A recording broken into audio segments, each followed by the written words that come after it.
अपने आत्मा परमात्मा आकर बताया करते थे कि जिन धामों की आप पूजा करने जाते हो, इन धामों की कुछ कम से कम तुम स्थापना देखो कैसी हुई है। इन तीर्थों की ये स्थापना कैसी हुई, और फिर ध्यान से सोचो, विचार करो। आज बालक नहीं हो, आप शिक्षित हो, उनके इतिहास, उनकी जीवनी हमारे पास उपलब्ध है, उनको पुनः विचार करके ग्रहण करो, उनको त्याग दो। देखो जितने भी तीर्थ हैं, धाम हैं, और जितने भी ये पवित्र स्थल हैं, आदरणीय हैं, ये आदरणीय यादगारें हैं, लेकिन वहां जाने से मोक्ष नहीं हो सकता। आपको बहुत बार बताया है, परमात्मा भी आकर स्वयं बताया करते थे और कहा करते थे कि इन धामों पर जाने से आपका मोक्ष नहीं, उल्टा पाप और पाप प्राप्त और जीवन नाशी आपका होता है। आपको एक झलक दिखाते हैं ये तीर्थ कैसे बने जहां हम पूजने जाते हैं। देखिएगा एक पुस्तक, ये पुस्तक है हिमालय तीर्थ। ये पुस्तक है हिमालय तीर्थ, और ये हमारे शंकराचार्यों द्वारा दिए गए ज्ञान है, दिया गया ज्ञान है। ये है जेपी नबोरी, इसका प्रकाशक। ये देखिएगा हिमालय तीर्थ, जेपी नबोरी, उप मुख्य कार्यकारी श्री बद्रीनाथ केदारनाथ मंदिर समिति, ट्रैक्स एंड टूर्स कलकत्ता, और ये यहाँ से छपे हैं। अब हम इसके आपको ये देखिएगा, उत्तराखंड के पंच केदार, ये पृष्ठ नंबर 17 है, यहाँ से हम प्रारंभ कर रहे हैं। ये 18 पृष्ठ है, यहाँ से हम ये 17 पृष्ठ है। उत्तराखंड के पंच केदार श्री केदारनाथ भारत के उत्तर नागाधिराज की सुर में उत्पत्तिका में स्थित केदार क्षेत्र प्राचीन काल से मानव मात्र के लिए पावन मोक्षदायक रहा है। इस क्षेत्र की प्राचीन एवं पौराणिक महत्व के संबंध में स्वयं भगवान शंकर ने स्कंद पुराण में माता पार्वती के प्रश्न का उत्तर अपने श्रीमुख से निम्न प्रकार दिया है। ठीक है, हे प्राणेश्वरी, यह क्षेत्र उतना ही प्राचीन है जितना कि मैं हूँ। मैंने इसी स्थान पर सृष्टि की रचना के लिए ब्रह्मा के रूप में परब्रह्म तत्व प्राप्त करके सृष्टि निर्माण का शुभारंभ किया। तभी से स्थान मेरा चिर प्रिय समान है। भगवान शंकर का सुप्रसिद्ध ज्योतिर्लिंग भारत के विख्यात 12 ज्योतिर्लिंगों में से 11वां ज्योतिर्लिंग है। सुदूर उच्च हिमालय में समुद्र तल से 11,750 फीट की ऊंचाई पर श्री नर और नारायण ऋषि द्वारा प्रतिष्ठित है। पुराणों के अनुसार इस पुण्य फलदायी ज्योतिर्लिंग की स्थापना के संबंध में इसका इस प्रकार वर्णन, अनंत रत्नों के जनक अतिशय पवित्र केदार नामक अत्यंत शोभा से युक्त शिखर पर पूर्व काल में महातपस्वी अपने आत्माओं ये तीर्थ और ये धाम कैसे बने हैं, इसकी थोड़ी सी झलक दिखाएंगे, फिर दास मौखिक सुनाएगा, वो अच्छा समझ में आएगा। अब देखिएगा, अब हम 18 पृष्ठ पर आगे 17 पर पढ़ लिया। यहाँ पर पीछे से हमने पढ़ा है,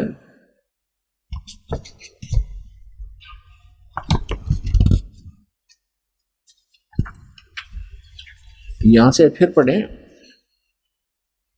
ये है कि पवित्र केदार नामक अत्यंत शोभा से युक्त शिखर पर पूर्व काल में महातपस्वी कौन?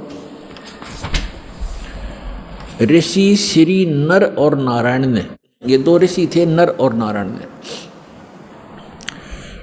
भगवान शिव को प्रसन्न करने के लिए बड़ी कठिन तपस्या की। इस तपस्या से तीनों लोकों में उनकी चर्चा होने लगी, जिसकी सभी लोकों में प्रशंसा होने लगी। फलस्वरूप भगवान शंकर भी नर नारायण की तपस्या से प्रसन्न हुए और उन्होंने प्रत्यक्ष प्रकट होकर ऋषियों को दर्शन दिए। दोनों ऋषियों ने भगवान भोलेनाथ के दर्शन किए। दर्शन से आनंद विभोर होकर स्तुतियों और मंत्रों से उनकी पूजा अर्चना की। भगवान शिव ने अत्यंत प्रसन्न होकर उनसे वर मांगने को कहा। भगवान शंकर की यह बात सुनकर उन दोनों ऋषियों ने देवादिदेव महादेव से प्रार्थना की, यहाँ हे प्रभु, यदि आप प्रसन्न हैं और वर देना चाहते हैं तो अपने इसी स्वरूप में जगत कल्याण एवं हमारी पूजा प्राप्त करने हेतु यहाँ स्थित होवे, ताकि जगत का महान उपकार एवं भक्तों के मनोरथ आपके दर्शनों से परिपूर्ण हो। इस प्रकार भगवान शंकर नर नारायण की भक्ति से प्रसन्न होकर वहाँ स्थित हुए। देवादिदेव महादेव, यदि आप हम पर प्रसन्न हों तो भक्तों के कल्याण हेतु आप सदा सदा के लिए अपने स्वरूप से इस स्थान पर स्थापित करने की कृपा करें। अपने स्वरूप को यहाँ स्थापित करने की कृपा करें। यहाँ आकर आपका दर्शन पूजन करने वाले मनुष्यों को आपकी अविनाशी भक्ति प्राप्त होगी। ऋषियों की प्रार्थना सुनकर भगवान शिव ने ज्योतिर्लिंग के रूप में वहाँ यह वास करना स्वीकार कर लिया। भगवान शिव से वर मांगते हुए नर और नारायण ऋषियों ने इस ज्योतिर्लिंग और इस पवित्र स्थान के विषय में जो कुछ कहा है वह अक्षर से सत्य है। इस ज्योतिर्लिंग के दर्शन पूजन तथा यहाँ स्नान आदि करने से भक्तों के लौकिक फलों की प्राप्ति के साथ साथ अचल शिव भक्ति और साथ ही मोक्ष की प्राप्ति भी सहज हो जाती है। हिमालय में केदार नामक पर्वत शिखर पर प्रतिष्ठित होने के कारण इस ज्योतिर्लिंग को श्री केदारेश्वर ज्योतिर्लिंग के नाम से जाना जाता है। केदार शब्द का शाब्दिक अर्थ है ऐसे स्थान से होता जहाँ दलदल एवं अति मात्रा में पानी हो। केदार क्षेत्र में यही स्थिति है, क्योंकि भगवान शंकर जलधारा प्रिय हैं। नर और नारायण ऋषियों के पश्चात अन्य ऋषि मुनियों व भक्तों द्वारा यह ज्योतिर्लिंग पूजित रहा। तत्पश्चात महाभारत काल में पांडवों द्वारा गोत्र हत्या अर्थात महाभारत युद्ध में अपने भाई बंधुओं आदि की हत्या के पाप से मुक्त हेतु यहाँ पर देवादिदेव महादेव की आराधना की गई। इसी प्रसंग में पुराण में एक कथा आती है। अपने आत्मा पहले ये निष्कर्ष बताते हैं, थोड़ा उसके आगे और शेष आपके पढ़ के सुनाऊंगा, क्योंकि वर्तमान में एक बहुत दुर्दांत घटना घटी है जिससे आत्मा रो रही है, दुखी है, क्योंकि वो भी हमारे एक तरह भटक रहे थे। परमात्मा के लिए वहां गए और वहां उनको क्या मिला सर्वविदित है, कहने की आवश्यकता नहीं। अब क्या बता रहे हैं कि नर और नारायण नाम के दो ऋषि वहां तपस्या करा करते उस दलदल में। केदार माने दलदल, और उनकी तपस्या से प्रसन्न होकर भगवान शिव आगे। तो पुण्यात्माओं, भगवान शिव कौन आगे? इस काल के जाल को कबीर भगवान ने आके समझाया है कि ये काल जो है, जैसे इसने गीता अध्याय नंबर 4 के श्लोक नंबर 5 और 9 में कहा कि अर्जुन, मेरे और तेरे बहुत जन्म हो लिए, तू नहीं जानता मैं जानता हूं, मेरे जन्म और कर्म अलौकिक हैं। और गीता अध्याय नंबर 7 के श्लोक नंबर 24 और 25 में इसने बताया है कि मैंने एक प्रतिज्ञा कर रखी है, मैं अपनी योग माया से छुपा रहता हूं, कभी भी किसी के सामने अपने वास्तविक रूप में स्पष्ट नहीं होता। मैं कभी किसी के सामने अपने वास्तविक रूप में नहीं आता। तो ये क्या करता है, जैसे कोई ऋषि साधना करता है, उसको किसी को विष्णु रूप में दर्शन दे देता है, अपने पुत्र विष्णु के रूप में, तो वो ऋषि विष्णु का उपासक बन जाता है, उसी का अनाउंसमेंट करने लग जाता है, उसी का ज्ञान प्रचार करता है कि सर्वेश्वर है, महेश्वर है, सबकी स्थिति पालन और सहार करने वाला यही है। और कोई ऋषि साधना, कोई भक्त साधना कर रहा है तो किसी को ब्रह्मा जी के रूप में दर्शन दे देता है, तो वो कहता है कि ये ब्रह्मा जी हमारे सामने रहते हैं देवता, यही भगवान है, सर्वशक्तिमान है। मैंने समाधि दशा में इसके दर्शन किए, ये छुपाई है अपने आप को। इससे उन ब्रह्मा जी और विष्णु जी को भ्रम हो जाता है कि हम ही सचमुच भगवान है। इसी कारण से शिवपुराण में प्रकरण आता है, विद्वेश्वर संहिता के अंदर। एक बार ब्रह्मा जी गए विष्णु जी के पास और ब्रह्मा जी कहने लगे कि पुत्र तू मेरा खड़ा होकर सम्मान क्यों नहीं करता, मैं तेरा पिताया हूँ, मैं तेरा जनक हूँ, सारी सृष्टि का उत्पत्ति करता हूँ। विष्णु जी लेटे लेटे कहते हैं कि आजा बेटा बैठ जा, तू मेरा पुत्र है, तू मेरी नाभि कमल से उत्पन्न हुआ, मैं ही सर्वशक्तिमान हूँ, मैं सबका रचने वाला हूँ। इस बात पर दोनों लड़ पड़े। फिर ये काल आ गया वहाँ पर शिव रूप धारण करके इन दोनों के बीच में एक लिंग खड़ा कर दिया, तेजों में स्तंभ। ये लड़ना भूल गए, ऊपर ऊपर नीचे ढूंढने लगे। फिर खुद आके प्रकट हुआ शिव रूप में। फिर इनको ज्ञान बताने लगा, क्या पुत्रो तुमने अपने आप को ईश मान लिया तो यू आर नॉट गॉड, तुम भगवान नहीं हो। और इसी तुमने दो डिपार्टमेंट, 2 विभाग मेरे से प्राप्त किए हैं, मैं चीफ मिनिस्टर हूँ यहाँ का। ये काल जो है एक ब्रह्मांड में चीफ मिनिस्टर का काम, इसका रोल समझो। और अन्य ब्रह्मा विष्णु महेश एक एक विभागीय मंत्री है, रजोगुण विभाग के ब्रह्मा जी और सतोगुण विभाग के विष्णु जी। यानी रजोगुण से जो क्रिया हो रही है जिसको हम उत्पत्ति कहते हैं, ये उत्पत्ति करता नहीं है, यह तो उत्पत्ति करवाता है। संतान उत्पत्ति हम उसके प्रभाव से करते हैं। और सतिथि ये विष्णु जी कहते हैं उत्पत्ति और सतिथि जो तुम्हें दी है मैंने, ये मेरे से प्राप्त है, तुमने तप करके प्राप्त किए, मैंने तुम्हें विभाग दिए। इसी प्रकार रुद्र शिव को भी, शंकर को भी मैंने अलग से, महादेव महेश्वर को भी मैंने 2 कर्त दिए हैं, संहार और तिरोभाव। और बोलने वाला 5वां ये काल है, ये कभी अपने वास्तविक रूप में नहीं आता, ऐसे कभी विष्णु के रूप में, कभी शिव के रूप में, कभी ब्रह्मा जी के रूप में आता है। तो इसके जाल को समझने के लिए परमात्मा ने कथा सुनाई अपनी प्यारी आत्मा धर्मदास जी को, जो धर्मदास जी ने कबीर सागर में लिपिबद्ध की। कि परमात्मा ने कहा कि ये गलतियां करके आत्मा यहाँ आ गई इस काल के साथ, इसके 21 ब्रह्मांड वाले विमान में बैठ के, और इसने यहाँ इनको इतना दुखी कर दिया। फिर ये चिल्लाने लगी, हे भगवान हमें सुख दे, हे भगवान हमें सुख दे। हम हाहाकार मच गई। तब परमात्मा कहते मैं आया, अपने ही पुत्र जोग जीत का रूप बना करके मैं वहां आके खड़ा होगा जहां तपस्या के ऊपर 1 लाख मानव शरीरधारी प्राणियों को ये नित्य खाता है, आहार करता है। और मेरे वहां आने से उस तपस्या की जलन बंद हो गई। वह आग जो कि तो गर्म ऐसे की ऐसी है, वो तपस्या, वो तई, वो बड़ी जो तवा होता है जिस पे उनको भूना जा रहा था। लेकिन उनको उन परमात्मा की कृपा से उस पर उपस्थित जितने भी 1 लाख जीव थे मनुष्यधारी जो वहाँ गई थी, उनकी आत्मा, उनको कष्ट बंद हो गया, उसका ताप बंद हो गया, तपत। तब उन्होंने ऊपर में उठाकर देखा कि भगवान हम कौन से दुख, कौन से पाप का यहाँ कष्ट भोग रहे हैं। तब परमात्मा ने कहा कि ये इस लोक, तुम्हारे इस लोक के पाप का दंड नहीं तुम्हें, ये दंड है तुमने सतलोक में ये पाप कराया था।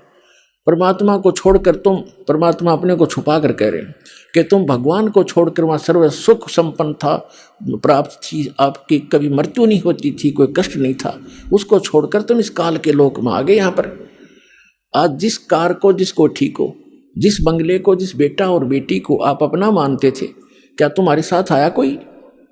अपनी आत्मा वहाँ तो सारी समझ में आ जाती है कि हाँ कुछ नहीं आया थी। फिर और तुम मरते थे, ये मेरा बेटा है, ये मेरी बेटी है, ये मेरा कार है, ये कोठी है, और भक्ति करते थे तो गलत कर रहे थे। हम प्रत्येक युग में जाते रहते हैं पर तुम सुनते नहीं। तब परमात्मा ने कहा कि हमसे गलत, वो कहने लगे सभी भगवान हमसे गलती होगी, हमें माफ़ करो। कहते ऐसे माफ़ नहीं होगी। जब तुम जाए धरो जग तन देहा, तब तुम करना मम सत शब्द स्नेहा। जब कोई मेरा संत मेरी महिमा गाता हुआ तुम्हें मिल जाए और तुम्हें मानव शरीर प्राप्त हो, तुम तुरंत ग्रहण कर लेना और फिर तुम उस सत भक्ति करके यहाँ उस लोक में चले जाओगे। अमर करूं सतलोक पठाऊं, ताते बंदी छोड़ खाऊं।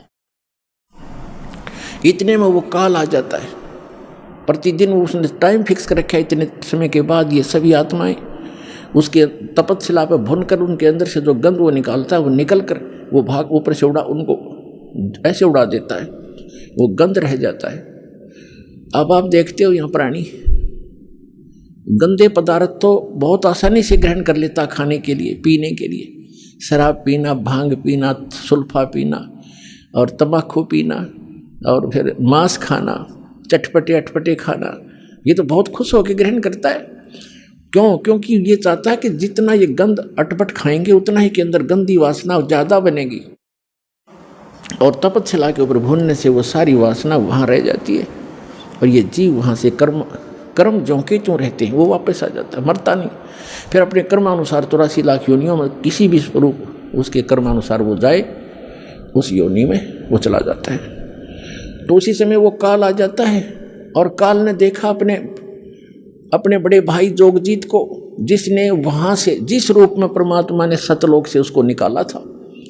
जिन्होंने सृष्टि रचना पढ़ रखी है बच्चों, उनको खूब याद है। अब दास ज़्यादा हिंट देगा आज के सत्संग में।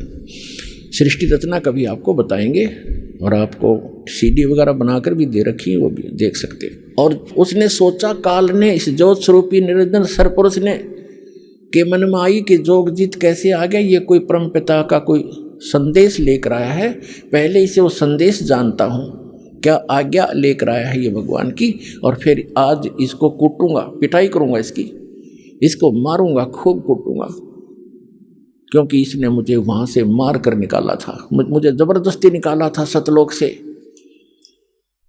तो मुझे परमात्मा बताते हैं कि धर्मदास, मुझे देखकर काल भयंकर हो गया और पहले मुझसे कहा कि पहले जोगजीत कोई आज्ञा है भगवान की, परमात्मा की, पिता की, वह मुझे बता, और फिर जोगजीत तुझे छोड़ू नहीं गा, तूने मुझे वह मार कर निकाला था। तब परमेश्वर जो जोगजीत रूप में वहां उपस्थित थे, विराजमान थे, खड़े थे, विद्वान थे, परमेश्वर ने कहा, धर्मदास मैंने उनसे कहा, परमात्मा बता रहे हैं, धर्मदास जी लिख रहे हैं कि मैंने उससे कहा कि सुन ले आदेश परमपिता का कि ये भोली आत्मा तेरे साथ आ गई थी, इन्होंने तो गलती की सो की, पर तूने इनका कैसा सांग निकाल रखा है, कैसे कैर ढा रहा है इनके ऊपर, तू कोई गधा बना दिया, कोई गधी बनाई, कोई कुत्ता, कोई कुतिया, किसी का बेटा मर गया, किसी की बेटी मार रहा है, हाहाकार मचाए रखी। तो इसने कहा कि पिताजी ने मुझे श्राप दिया था और जिस श्राप अनुसार मुझे भूख लगती है तो मैं तो इनको खाऊंगा, बनाऊंगा, पैदा भी करूंगा। परमात्मा ने कहा कि चल इन्हें गलती कर दी, तो खा भी रहा है, सारे काम कर रहा है, फिर इनके किसी का हाथ काटे, किसी की टांग कटे, कोई अंधा, कोई कैंसर से पीड़ित, ये जुल्म क्यों कर रहा था इनके ऊपर। तब इसने कहा कि मैं तो सत्य का राज करता हूँ, मैंने परमात्मा को वचन दे रखे हैं और जैसे कर्म जो करेगा वैसे भोगेगा, मुझे इसमें कोई लेना देना नहीं है। अपने आत्माओं, यहाँ की इस सारी व्यवस्था ऐसी है इस काल के लोक में। एक तरफ तो सरकार शराब के ठेके, फीम के ठेके, भांग के ठेके खोलती है और फिर शराब पीकर कोई इधर उधर जाता उसको अंदर कर देता, तो शराब पी कर गलत गतिविधि की, और शराब पी कर रामायण बचेगा, वो भांग पी कर रामायण पढ़ेगा, गलत गतिविधि करेगा वो। तो इसने ऐसा कर रखा है कि मैं तो सत्य का राज करता हूं, जो जैसे कर्म करेगा वैसा ही फल देता हूं। अब ये इतनी बकवादों का की आविष्कार करवा दिया, तो फिर ये भोली आत्मा तो गलतियां करेंगे ही करेंगे, तो कहते भोग लेंगे। हम इसके बच्चे नहीं हैं, हम इसके बच्चे होते तो ऐसा दुख देता ही है। आज केदारनाथ के ऊपर 20,000 आदमियों को मार देता अपने बच्चों को। ये हम इसके बालक नहीं हैं, हम इसकी प्रजा नहीं है, हम उस परमात्मा की प्रजा है, सतपुरुष के बच्चे हैं, और हम अपनी गलती से इसकी कैद में फंस गए हैं। यहाँ से निकालने का एक तरीका है, हम स्वेच्छा से आए हैं, स्वेच्छा से ही वापस जाएंगे। जब हमारी यहाँ के लोक से, दुखों से इतना मन हट जाएगा और वहाँ के सुख से हम इतने प्रभावित और प्रेरित हो जाएंगे और फिर सब भक्ति करेंगे, तब हम वहाँ जा पाएंगे। इसलिए आपको सारा ज्ञान प्रमाण दिखाए जा रहे हैं ताकि आपका यहाँ से मन हटे और भक्ति पर डटे, और फिर वहाँ चलेंगे हम। तब इसने कहा, परमात्मा ने कहा जोगजीत रूप में कि मैं नीचे जाऊंगा, परमात्मा ने भेजा हूं, और वहां जाकर तेरे सारे जाल को समझाऊंगा और सबको परमात्मा की महिमा बताऊंगा। आपने सारे परमात्मा की जो सतपुरुष है, जो वास्तव भगवान है, यथार्थ स्थान है, उसका तो नामो निशान मिटा दिया, तू स्वयं भगवान बन बैठे यहाँ का। और सबको बताऊंगा, और एक ऐसा गुप्त मंत्र दिया है मेरे को, वो मंत्र उनको दूंगा, सतनाम और सारनाम। और फिर उसने कहा, उसे आग तो अंदर से जल गया वो सारा, ये तो नाश करेगा मेरे बड़े बड़ाई काम का। फिर उसने कहा, काल ने कहा कि एक काम करना। हाँ, और जब उसने ये बात सुनी तो एकदम भयंकर होगा, कहने लगा तू मेरा बाग उजाड़ने जा रहा है, तू मेरा नाश करने जा रहा है, तुझे अभी खत्म कर दूंगा, तुझे जाके दिखाना नीचे। परमात्मा ने कहा कि ऐसा सुनकर काल भयंकर होगा मेरे ऊपर। और धर्मदास ऐसे अटैक किया उसने मेरे को, बिल्कुल खत्म करने के लिए दौड़ के आया। और मैंने सतनाम का सुमन कर दिया, नाम का सुमन शुरू कर दिया। इस नाम के अंदर धर्मदास ऐसी प्रबल शक्ति है, इसके सामने कोई भी देव, कोई यक्ष, कोई भी यहाँ का काल तक भी नहीं ठहर सकता। मेरे पास ऐसा मंत्र है। पुण्यात्माओं, ये परमात्मा धर्मदास जी के माध्यम से, और धर्मदास जी को तथा हम सभी को सतर्क करना चाहते हैं कि कभी भी आपके ऊपर कोई भी आपदा आती है किसी भी प्रकार की, तो नाम का सिमरन अवश्य करना कुछ देर। फिर जो टेंशन है वो है, लेकिन समन एक बार कर लेना, आप देखना फिर उसका प्रतिफल कैसा होगा। तो कहते हैं मैंने समन शुरू किया और काल ऐसे गिर गया जमीन के ऊपर, ऐसे गिर गया उस पृथ्वी पर जहां वो रहता है वहां पर, जैसे पक्षी की पंख कट जाते हैं और पड़ा पड़ा तड़फ रहा होता है। तो वो समझ गया। उसमें वैसे तो काफ़ी विस्तार लिखा है, बाकी हम थोड़ा बताएंगे जितना आवश्यक है, क्योंकि हमने समझना इस ज्ञान को। बाकी ज्ञान है, समाधान बिना काम बनेगा नहीं, समाधान ज़्यादा महत्वपूर्ण है। उसमें तो बहुत कुछ कहा है कि वो इतना भयभीत हो गया कि वहाँ से भाग के पाताल में जाके छुप गया। फिर मैं वहीं पहुँचा और उसको पकड़ के ला के चल वहीं पर, वहीं बैठा के फिर वो उसने मेरे पैर पकड़ लिए। जब ताकत से पार नहीं बसाई, नहीं उसका वश चला, तो मेरे चरण पकड़ लिए, बुरी तरह रोने लगा और कहने लगा मैं तो आपको पिता के समान मानता हूँ, छोटे तो गलती किया करते हैं, बड़े क्षमा करते हैं, मुझे माफ कर दो। रोआ बुरी तरह। परमात्मा बोले कि मैंने कहा कि चल ठीक है माफ कर दिया, ऐसे नहीं, आप वचनबद्ध हो जाओ। परमात्मा बोले क्या वचनबद्ध हो जाऊं? कि एक दया करना कि 3 युगों में जीव थोड़े ले जाना, सतयुग त्रेता द्वापर माही, तीनों युग जीव थोड़े जाए, चौथा युग जब कलयुग आवे तब शरण जीव हो जावे, जीव बहु जावे, ऐसा वचन हर मोय दीजे, तब संसार गवन तो कीजिए। और भी 1-2 प्रश्न थे, प्रार्थना थी, वो कही तो परमात्मा ने कहा चलो तथास्तु, जो तूने मांगा मैंने बख्श दिया। 3 युगों में जीव कम ले जाऊंगा और चौथे युग कलयुग में मैं खूब तूफान मचाऊंगा अपने बच्चों को निकालने के लिए, तो बाधा मत करना फिर। तो उसने कहा कि एक और प्रार्थना की उसने उसी समय कि जो आपका ज्ञान स्वीकार करे, आप जाओ और या आपका कोई संदेश वाहक आवे कि जो भी मानव परमात्मा का इच्छुक, स्त्री या पुरुष, आपका ज्ञान स्वीकार करे वो आपका, और हमारा ज्ञान काल के दूतों का, इन मंडलेश्वरों और आचार्यों का जो ज्ञान ग्रहण करे उसको आप बाई फोर्स ना लेना, ये दया करना, बलपूर्वक ना ले जाना। ये तो परमात्मा को पता था, ये बलपूर्वक ले जाएगा कोई टिकेगा वहां पर? कहते परमात्मा यहाँ तो कहते हम मोहम्मद को वहां ले गयो, इच्छा रूपी वहां नहीं रहो, उल्ट मोहम्मद मैल पठाया, गुज बीरज एक कलमा लाया, रोजा बंग नमाज दई रे, बिस्मिल की नहीं बात कही रे। हजरत मोहम्मद जी को लेकर गए थे, लेकिन उसकी इच्छा यहाँ से हटी नहीं थी, क्योंकि यहाँ उसके बहुत घने अनुयायी बन गए थे और उनको ज्ञान संपूर्ण ग्रहण समझ में नहीं आया था। तो कहते परमात्मा को मालूम था कि बलपूर्वक कैसे ये वहां रुक जाएंगे, ये पहले वहीं ना रहा करते, गड्ढा करते, आप मेरे यहाँ पर इस गंदे लोक में यहाँ से। तो उसने कहा कि ठीक है, परमात्मा ने कहा ठीक है, जो मेरा ज्ञान ग्रहण करे वो मेरा, ताकि निकट काल मत आना, कि जिसने लिया मेरा परवाना, ताकि निकट काल मत जाना, कि जिसने मेरा ग्रहण कर लिया नाम मेरा ज्ञान, उसके निकट तुम मत जाना। तो उसने कहा, तो काल ने कहा था कि जो आपकी मर्यादा में रहेगा आपका, और मर्यादा तोड़ेगा तो मेरा ही है। वो तो अंडरस्टूड, इसमें कहने की जरूरत नहीं है फिर तो परमात्मा ने कहा ठीक है तथास्तु। जब परमात्मा ने ये सारा कुछ कह दिया और उसकी सारी स्वीकृति दे दी, तब एकदम रूप बदल गया और एकदम खड़ा हो गया। कहने लगा, जोग जीत जाओ संसारा, जीव न माने कहा सुख तुम्हारा। जीव तुम्हारा कहा न माने, हमरी ओढ़ हो बाद बखाने। मैंने उनको ऐसी उल्टी पट्टी चटपटा दी कि सब मेरे ही ज्ञान को ग्रहण किए हुए हैं, और कलयुग में तो उनकी ऐसी हालत कर दूंगा कि किसी को भी भक्ति योग्य नहीं छोड़ूंगा। देवल धाम और तीर्थ पुजवाऊं, देव धाम इनकी पूजा करवाऊंगा, या विद जीवों को भरमाऊं। अपने आत्मा, अभी परमात्मा का ज्ञान आपके ईव समझ में आवेगा।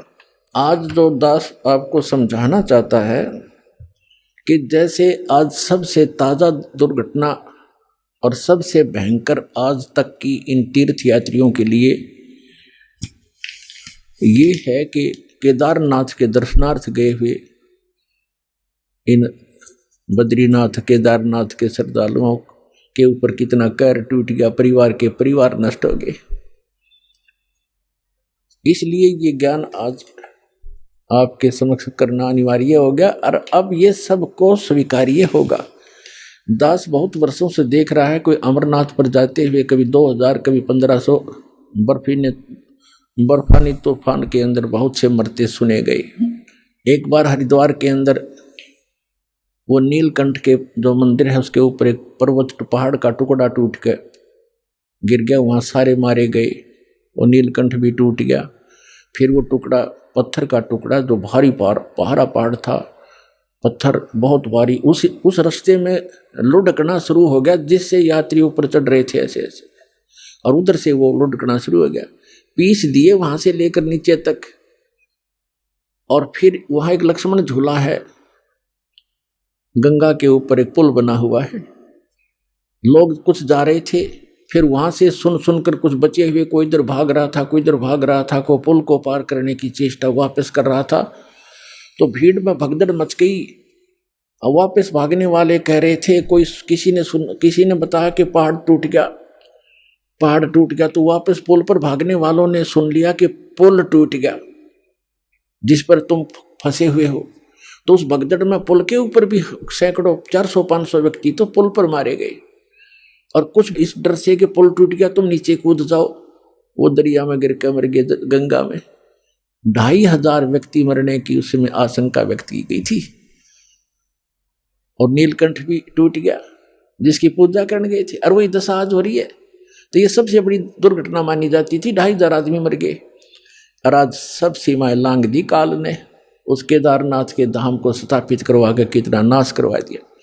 अब इसने स्थापित करवाया, वो अब बताएगा इसके अंदर दास ये कैसे क्या हुआ। और इससे पहले और भी घटनाएं हुई हैं, जैसे कुंभ का मेला हुआ था, आपको बहुत बार सुनाया है। कुंभ का पर्व वहां हरिद्वार में हुआ था, 25,000 आपस में लड़के मर गए थे। तो पुण्यात्मा इस ज्ञान को अब सुनेंगे। ये ठीक है, जो बेचारे चले गए, मर गए, मृत्यु को प्राप्त हुए, उनका बड़ा दुख है, हमें बहुत बड़ा दुख है हमारे को। लेकिन अब इसका विकल्प ये है जो दास बताना चाहता है। और स्वयं परमात्मा ने भी बहुत बार आकर ये ज्ञान देने की चेष्टा की, लेकिन इन स्वार्थी और अज्ञानी हमारे धर्म गुरुओं ने परमात्मा के इस यथार्थ ज्ञान को हम तक नहीं आने दिया, और जिसका खामियाना आज तक भोग रहे हम। पुण्यात्मा, परमात्मा के ज्ञान को समझने के लिए आप जी ने थोड़ा सा धैर्य रखना पड़ेगा। इस सच्चे ज्ञान को सुनकर कई बेदक जाते हैं, तड़प जाते हैं और कहते हैं ये कैसा ज्ञान सुना रहा है, ये सब भ्रमित कर रहा है रामपाल। लेकिन पुण्यात्माओं, भ्रमित तो हम पहले बहुत हो चुके हैं। पुण्यात्माओं, परमात्मा की वाणी जो है थोड़ी सी पढ़ के सुनाएगा दास साहब को, जो कबीर सागर के अंदर लिपिबद्ध है। क्या बताया है? बहुविध जीवन कीन पुकारा, काल देत है कष्ट अपारा, यम का कष्ट सहा ना जाई, हे परमेश्वर तुम हो सहाई। आए जहां यम जीव सतावे है, काल निरंजन जीव नचावे। चटक पटक करें जीवता भाई, ठाड बहे पुनता हम जाई। कहते वहां जीवों ने तपस्या के ऊपर हाहाकार मचाई, पुकारने लगे बुरी तरह कि हमसे इस काल का कष्ट सहा नहीं जाता, भगवान आप कहाँ हो, परमात्मा हमें बचाइए। तब चटक मटक करें जीवता भाई, वो तपस्या पर जैसे बड़ बूजा बुगड़े बुनता है, खील बुनता है, चावलों की पटक पटक होते हैं, वहां जीव ऐसे चटक पटक होकर के उनके अंदर से वासना निकालता है। चटक पटक जीव करें ता भाई, ठाड बहे ता पुन हम जाई। ठाडे वहां खड़े हो गए जाकर हम। मोहे देख जीव कीन पुकारा, हे साहेब हम लेहो उबारा। तब हम सत शब्द गोरावा, शब्द पुरुष शब्द से जीव तपत बुझावा। यम से छुड़ा ले वो तुम स्वामी, दया करो प्रभु अंतर्यामी। हमको काल से छुड़ा लो मेरे दाता, हे दाता हम पर दया करो। तब मैं जीवन कहा समझाई, जोर करूं तो मेरा वचन नसाई। इसने वचन लिया था कि जबरदस्ती करके बलपूर्वक ना ले जाना जीवों को। तो परमात्मा कहती है अगर यदि मैं जबरदस्ती बलपूर्वक तुम्हें ले जा तो सकता हूँ, 1 सेकंड में इसके सारे 21 ब्रह्मांड को समेट सकता हूँ, लेकिन जोर करूं तो मेरा वचन नसाई। क्या बताते हैं? जब तुम जाय धरो जग नर देहा, तब तुम करियो शब्द स्नेहा। पुरुष नाम सुमरण सईदाना, बीरा सार गहो परवाना। मेरा ये दो सार नाम प्राप्त कर लेना, इतना धैर्य रखना, उस ज्ञान को सुनना। दे दरो सत शब्द समाई, तब हम सतलोक ले जाई। मानव शरीर प्राण प्राप्त करके जब तुम ये सत शब्द सतनाम प्राप्त करोगे, तब मैं तुम्हें सतलोक ले जाऊंगा। जहाँ आशा ता बासा होई, मन कर्म वचन सुमरियो सोई। जहाँ आशा तहाँ बासा हुई। जैसे आप अंतिम समय में इस दृढ़ ज्ञान के आधार से इस भक्ति तो कर ही रहे हो, आप भक्ति का धन तो आपका संग्रहित हो ही रहा है। अब जैसे एक व्यक्ति बता रहा था कि मेरी जो थी पेंशन नहीं मिल रही थी मुझे, और वो गलती से डिपॉजिट हो ही रही थी, वो किसी मिसलेनियस में जाती रही, 6 महीने की इकट्ठी होगी। मैं सोचूं मेरे कुछ मिल नहीं रहा, फिर एप्लीकेशन लगाई तो वो सारी इकट्ठी आकर मिल गई। तो पुण्यात्माओं ऐसी ही है, आपको पता भी नहीं लग रहा है कि आप क्या कर रहे हैं और आपकी कैसी संग्रहित हो रही है कमाई। तो ये आपको ना दिखाई दे रही तो भी ये संग्रहित हो रही है, लेकिन अंत में यदि आपका दिल यहाँ से नहीं हटा की तक संपत्ति, बेटा बेटी में, कार कोठी में आपकी आस्था रहेगी तो दोबारा यही रह जाओगे। ठीक है, यहाँ आप बहुत बड़े बड़े जिसको आप सुख मानते हो वो डले फिर ढोना शुरू कर दोगे। क्या करोगे? शिवलोक में जाओगे, क्योंकि आपको शिव जी का मंत्र दिया जाता है जो अमोघ मंत्र है, जिससे ये प्रभावित होते हैं। जैसे बहुत बार बताया है, ये अन्य मंत्रों से कोई लाभ नहीं होगा, जो यथार्थ मंत्रों से ही ये लाभ मिलता है। जैसे एक भैंसा होता है और उसको कोई भैंसा भैंसा करता रहे, वो कोई परवाह नहीं करता, वैसा है, और हम बोल भी रहे हैं। और उसको एक बार एक विशेष शब्द है उसको करते हैं हुर्र, वो एकदम ऐसे देखता है और चारों तरफ सतर्क हो जाता है। उसकी अट्रैक्शन है उसके ऊपर, उसके विवश है, वश है उसके। ऐसे ही ये मंत्र जो दास आपको देता है। इन मंत्रों से आपको लाभ होगा। तो शिवलोक में चले जाओगे, शिव जी की सत साधना कर रहे हो, विष्णु जी की साधना कर रहे हो, विष्णु लोक में चले जाओगे। यदि यहीं रह गए तो ऐसे अन्य देवताओं की समझो, ब्रह्मलोक की साधना भी आप कर रहे हो ब्रह्म की, वहां चले जाओगे ब्रह्मलोक में। और फिर हजारों युगों के बाद सारी पुण्य कमाई खत्म करके फिर पटकेगा आपको पृथ्वी पर। यहाँ राजा भी बन जाओगे, रानी भी बन जाओगे, और फिर चारों खानी में जाओगे, गधे और गधी भी बन जाओगे। वह पूंजी नाश होने पर बैटरी डिस्चार्ज हो जाएगी और फिर आप इसी सत्र में आ जाओगे जो आज खड़े हो। कितनी बार आप उन सतिथियों को प्राप्त कर सके हो। कोट जन्म तन भरमत होगे, कुछ ना हाथ लग्या रे, कुकर सुकर खरवा बोरे, कौआ हंस बुगारे। कोटि जन्म तू राजा की, ना मिटी न मन की आशा, भिक्षुक होके दर दर घूम्या, ये मिला न निर्गुण रसा। इंद्र कुबेर ईश की पदवी, ब्रह्मा वन दुर्मराया, विष्णुनाथ के पुर को जाके फिर भी वापस आया। असंग जन्म तन मरत्या होगे, जीवित क्यों न मरे रे, द्वादश धर्म दुमल मुठ बोरे, बहुर न दे धरे रे। दो जग बिस्त सभी ते देखे, राजपाट के रसिया, तीन लोक से तरपत नाही, ये मन भोगी खसिया। सतगुरु मिले तो इच्छा मेटे, पद मिल पदे समाना, चल हंसा उस लोक पठाऊं, जो आदि अमर अस्थाना। तो वहां क्या सुख है, चार मुक्ति जहां चंपी करती, माया होरी दासी, दास गरीब अभय पद पर से, वो मिले राम अविनाशी। तो क्या बताते हैं फिर तुम, यहां परमात्मा कह रहे हैं, जहां आशा ता बासा होई, मन कर्म वचन सुमरियो सोई। जहां आशा होगी अंत समय में, जैसे गीता अध्याय नंबर 8 के श्लोक नंबर 6 में कहा है कि जहां जिस भाव से भावित व्यक्ति अंत समय में रहता है, उसी भाव को, उसी इष्ट को प्राप्त हो जाता है।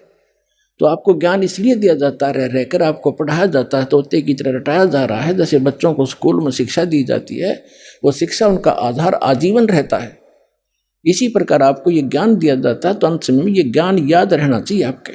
फिर परमात्मा यहाँ तक दयालु है, अब इनकी दयालुता का हम कोई शब्दों में उनको बता नहीं सकते। क्या कहते हैं, यदि तुम गलती कर भी गए, ऐसे रह गए यहाँ पर, धक्के तुमने खाने पड़ेंगे। और ये 100 और 100 जो पिछली पीढ़ी का यू हाथ से निकल गया, फिर तो पछताना ही पड़ेगा। फिर भी कितने दयालु हैं, आपके पुण्य बचा देंगे। शिव मंडल ब्रह्मापुरी, चाहे विष्णु लोक में हो, हमरे गुण भूले नहीं तो आन छुटाऊं। तो आप इस ज्ञान के आधार से, और गलती करके इस ज्ञान के आधार से, ये कौन से ज्ञान के आधार से, कि यहाँ के लोक में कोई भी सुख अच्छा नहीं है। किसी भी लोक में हम गए हैं, वहाँ इनके रेस्टोरेंट हैं, ये ठेकेदार हैं, हमारी ही पूंजी का 10% की, 15% की, 20-25% ये लेते हैं और अपना गुजारा चला रहे हैं। पुण्य तुम्हारे होते, उन पुण्यों से ये अपना गुजारा करें। ये तो कंट्रैक्टर हैं यहाँ के सभी देव ब्रह्म तक। तो वहां आप चले जाओगे, आपको वहां जाकर भी पता लग गया कि विष्णु लोक या ब्रह्मा लोक में जहां आप रह रहे हो, कि ये तो हम अपनी पूंजी नाश करने आ गए। गुरु जी ऐसे बताते थे, भगवान का दिए ज्ञान को हमने गलती कर दी। वहां भी तरफ से रोगे तो कहते वहां भी पहुंच जाऊंगा मैं, और आपको छुटवा के लाऊंगा कि छोड़ो इसको, ये गलती से आ गया। लेकिन ये मोक्ष समय हाथ से निकल गया होगा, ये निकल चुका होगा। लेकिन इस दौरान कोई गलती बन गई तो दयालु आपको फिर पुनः यहाँ जन्म दे देगा, वो तो अलग बात है। लेकिन फिर बढ़ा दिया समय, और वो जन्म मनमाना हो जाए नाइजीरिया में, और वहाँ का बन जाए राष्ट्रपति के पुण्य खूब कर ही रहे हो या भक्ति सत कर रहे हो आप, और वहाँ भगवान फिर समझाने की चेष्टा करेगा आपको। वहाँ कौन समझा, राष्ट्रपति प्रधानमंत्री को समझा के देखो यो ज्ञान, उनके पास टाइम ही नहीं है। तो पुण्यात्माओं, काल के बहुत भयंकर जाल है काल का, इसको समझना पड़ेगा, अपने सतर्क रहना पड़ेगा। तो यहाँ क्या बताते हैं, जहाँ आशा ता बासा होई, मन कर्म वचन सुमरियो सोई। उन जीवों को बता रहे भगवान, कह जीव सुन पुरुष पुराना, नर देह धरो बिसरो नहीं ज्ञान। अब वहां तन्यो कहें जी हमने देख लिया, सारा जाल समझ में आ गया। हे पुराना पुरुष, आदि परमेश्वर, हे सनातन परमात्मा, हे असली भगवान, हे रियल गॉड।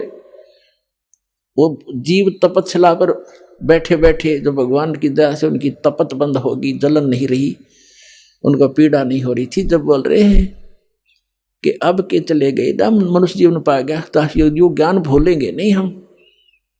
और काल पहला काम यही करे, यहाँ ते सबसे पहले ज्ञान बुलाता, तू कौन था, कहाँ से आया था, खत्म कर देता है तीनों गुणों के प्रभाव से। सुखदेव ऋषि को ये ज्ञान था, उसने 12 वर्ष तक गर्भ से बाहर नहीं आके जाते बिजली गिरती है, हम बुद्धि भ्रष्ट हो जाती है इन तीनों गुणों के प्रभाव से।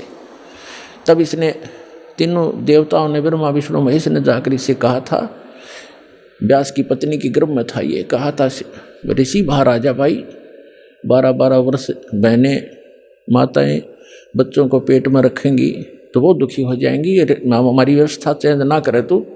तब इसने कहा था कि मैं तब आऊँगा जब तुम अपनी माया रोक लोगे।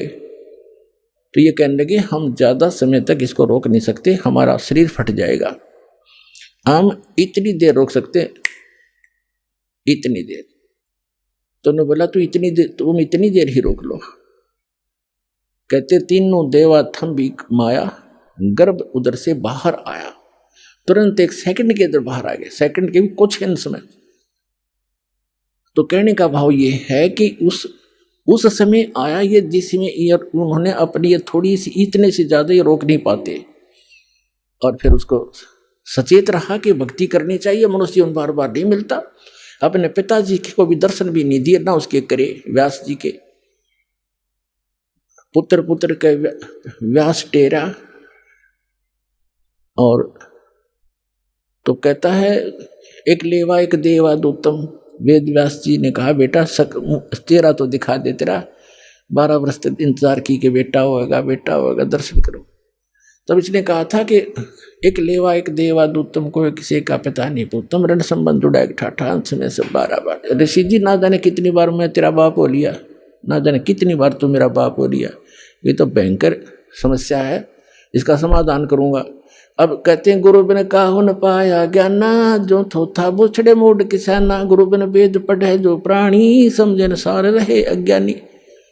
अब प्रेरणा पाके निकल भी गया, काल की जाल थे कितने भयंकर हैं, आगे मन में आ गया मेरे से समर्थ कोई है नहीं, आकाश में उड़ गया मैं।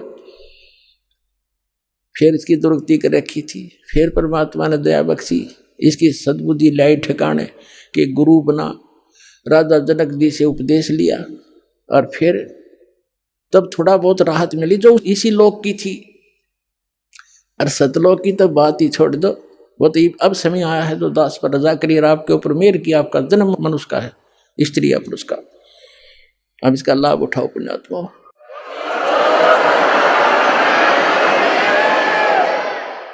तो क्या कहते हैं, पुरुष जान सुमरा कहे जीव सुन पुरुष पुराना, नर देह पा बिसरो नहीं ज्ञाना। हे परमात्मा, हे आदि पुरुष, हे पुराना पुरुष, सुन लो, अब मनुष्य जीवन पा करके हम कभी भी परमात्मा की सत्य भक्ति और ये ज्ञान नहीं भूलेंगे, हम भ्रमित नहीं होंगे। फिर क्या बताते हैं, पुरुष जान सुमरा जमराई, वेद पुराण कहे समझाई। कहते हमने भगवान जान के इस काल ब्रह्म की पूजा की, वहां जाकर समझ में आई भगवान के ज्ञान से। और वेद पुराणों में जो भी हमें ज्ञान मिला, वेद और पुराणों के आधार से हमने इस ब्रह्म की साधना, काल की साधना की। पुरुष जान, पुरुष माने परमात्मा, जान सुमराई यमराई, यमराई माने यम काल, यम राजा। सुर नर मुनिजन वेद पुराण कहे मति एहा, निराकार से की जय नेहा। के सभी वेदों और पुराणों के ज्ञाता हमें यही बताते रहे, ज्ञाता माने जाने वाले ज्ञाता थे नहीं, वो कथित ज्ञाता थे, कि निराकार की भक्ति करो। सुर नर मुनिजन 33 करोड़ी, बंधे सभी काल की डोरी। ताके मते हम कीन हम आशा, अब हमें चीन पड़ा यम फांसा। उसके उन बताए हुए लोक वेद दंत कथा के आधार से हमने ये आशा ला रखी थी। या के मते सुर नर मुनिजन 33 करोड़ी, बंधे सभी काल की डोरी। वो भी इसी की पूजा कर रहे हैं। और ताके मते उन्हीं के विचारों से कीन हम आशा, अब हमें चीन पड़ा यम फांसा, काल की फांसी अब समझ में आई हमारे। सुनो जीव यम छल यम केरा, ये यम फंद कीन गनेरा, काल अनेक कीनो, काल जार अनेक कीनो, जीव कारण ठाठ हो, और वेद शास्त्र पुराण स्मृति ये सभी रोके बाट हो। काल कहते हैं वेद शास्त्र और पुराण स्मृति अंत रोके बाट हो, अंत में ये सभी आपका रास्ता रोके बैठे, इस आधार से आप मोक्ष भी प्राप्त कर सकते हैं। जीव पड़े सब काल के, जीव पड़े बस काल के, और काल कराल पर चंडी, सत नाम चीन्हे बिना ये जन्म जन्म भव दंड। आगे फिर क्या बताते हैं, धर्मदास पूछो जो मोही, युग युग कथा कहूँ मैं तो ही, जब ही पुरुष आज्ञा की ना, जीवन काज पृथ्वी पग दीना, यही प्रमाण तभी कर परिणाम तभी पग धारा, पहुँचे जाए धर्म दरबारा, प्रथम चले जीव के काजा, पुरुष प्रताप शीश पर साजा। अपने आप को छुपाकर भगवान कह रहे हैं कि धर्मदास मैं परमात्मा की आज्ञा पाकर के यहां आया, आवत देख मिले धर्म अन्यायी, ये काल अन्यायी मुझे आता देखकर मिला, तिन पुनः हमसे राड बढ़ाई, इसने मेरे साथ झगड़ा ठाना जब मैं यहां आ रहा था, मोकू देख काल डिग आवा, मेरे निकट आ गया, और महाक्रोध बोले अतुरावा, क्रोधित होकर और मेरे से ऐसे बोला, जोग जीत यहां क्यों आयो, सो तुम हमको वचन सुनाओ, के तुम हमको मारन आए, पुरुष वचन सो मोहे सुनाओ, के तुम हमको मारन आयो, जो पुरुष वचन हो मोहे सुनाओ। तो परमात्मा का कोई वचन आदेश लेकर है मुझे बताओ, या तुम मुझे मारने आया है कि यहां से भी निकालने आया है मुझको। कबीर परमात्मा कहते हैं, तासो किन सुनो अन्यायी, जीव काज में जाऊं संसार सिधाई, जीवन के तुम बहुत भुलावा, बार बार जीवों को सतावा, पुरुष भेद तुम गुप्त कर रखा, अपनी महिमा प्रगट बाखा। कहते तुमने पुरुष यानी परमात्मा का भेद तो कति गुप्त कर दिया और अपने आप को भगवान सिद्ध कर लिया। तपस्या पर जीव जराऊ, जार बार निज स्वाद कराऊ। इस तपस्या पर जीवों को जलाता है, इनको जला और फूक कर अपना स्वाद करता है। तुम अस कष्ट जीवन के दीना, ताते पुरुष मोय आज्ञा दीना, जीव चिताए लोक ले जाऊं, काल कष्ट से जीव बचाऊं। इसलिए परमात्मा ने मुझे आज्ञा दी है, यहाँ उसके बच्चे बहुत दुखी हो रहे हैं और इनको चिता कर, इनको सतर्क करके ज्ञान देकर यहाँ से निकालूंगा। ताते हम संसार ही जायब, और दे परवाना लोक पठाव। इसलिए मैं संसार में जा रहा हूं, उनको सत मंत्र देकर सतलोक भेज दूंगा। अमर करूं सतलोक पठाऊं, ताते बंदी छोड़ कहाऊं, बंदी छोड़ हमारा नामम, अजर अमर है अस्थिर ठामम। कहते हैं ताते हम संसार ही जायब, दे परवाना लोक पठायब। यह सुन काल भयंकर भय हो, हमको त्रास दिखाए न लगी हो। ये सुनकर काल भयंकर हो गया और मुझे त्रास दिखाने लगा। काल कहता है, 70 युग हम सेवा कीनी, राज पृथ्वी मोको दीनी। राज पुरुष ने मोको दीना, ये एक 70 युग मैंने तपस्या की और परमात्मा ने मुझे ये लोक दिया है। मैंने कोई नाच गाकर नहीं प्राप्त किया, अपनी तपस्या से प्राप्त किया है, भगवान ने दिया है। और तू यहां कैसे आ गया? 70 युग हम सेवा कीनी, ये राज बढ़ाई पुरुष मोह दीनी। फिर 64 युग सेवा ठायो, अष्टखंड पुरुष मोहि देव। तब तुम मार निकारा मोहे, जोग जीत ना छोड़ू तो है। कहते वहां से तूने हमें मार पीट कर भगा दिया था किसी ब्रह्मांड समेत सतलोक से, अब आप मेरे लोक में क्यों आ गए, मैं तुझे नहीं छोड़ूंगा। परमात्मा क्या कहते हैं कबीर साहब, जब तब हम कहो सुनो धर्मराया, हम तो मेरे डर नहीं डराया, तेरे डर से मुझे कोई डर नहीं है। हम कह तेज पुरुष बल आही, अरे काल तब डर मोहे नाही। मेरे पास परमात्मा की दी हुई शक्ति है, तेरा मेरे ऊपर कोई असर नहीं होगा। पुरुष प्रताप सुमरते ही बारा, शब्द अंग ते काल ही सारा। धर्मदास जी को करेंगे मैंने सिमरण किया परमात्मा के दिए हुए उस मंत्र का, और काल को के अंग को कंडम कर दिया, उसके शरीर को कंडम कर दिया। तत्क्षण दृष्टि ताई पघेरा, श्याम लिलाट बह होते ही केरा। जब मैंने सिमरण किया ना, धर्मदास जी से कह रहे हैं परमात्मा कबीर जी कि मैंने सतनाम का और सौर नाम का सुमरण किया ना, काल का असली चेहरा सामने आ गया। काला काला माथा, काला शरीर, ओछा माथा, टेढ़ा सा माथा इसका, भयंकर सा। कैसे तत्क्षण दृष्टि ता पर हेरा, श्याम लिलाट बहोती केरा। पंख घात जैसे होए पखेरू, ऐसे काल मही पर हेरू। जैसे पक्षी की पंख कट जाती हैं, ऐसे वो काल पृथ्वी के ऊपर गिर गया।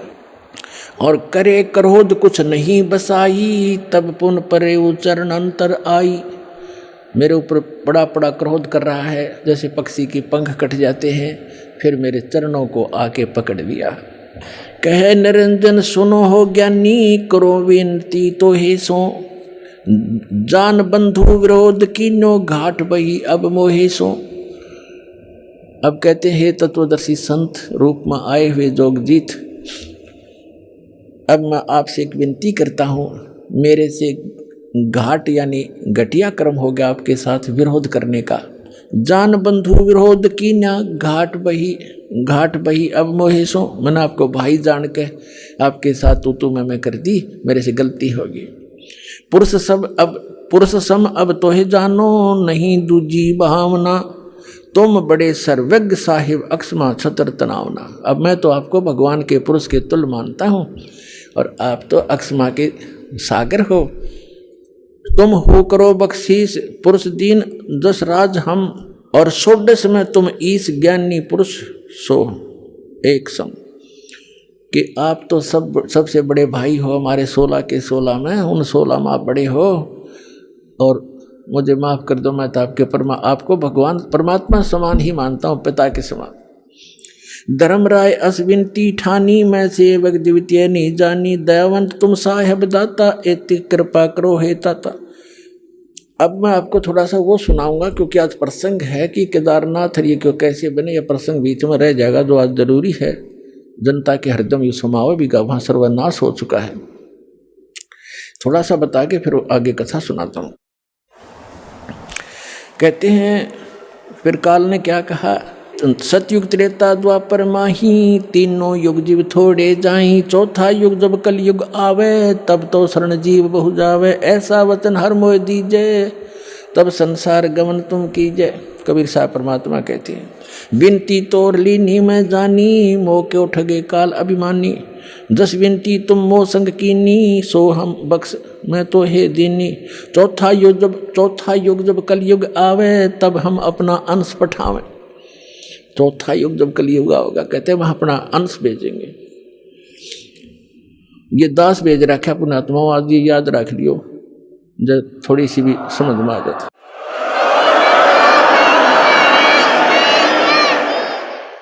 और जही परवाना दे है सत शब्द दे हाथ, जिसको वो नाम सत शब्द और सतनाम सार नाम दे देगा, सो जीव यम नहीं पावही, सदा ताहे हम साथ।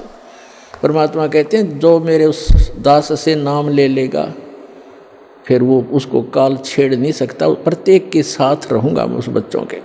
जी ही परवाना दे है सत शब्द दे हाथ, जिसको वो सत शब्द देगा उसके। और सो जीव यम नहीं पावे, काल नहीं पा सकता, सदा ताही हम साथ, उसके हम सदा साथ रहेंगे। अब काल क्या कहता है,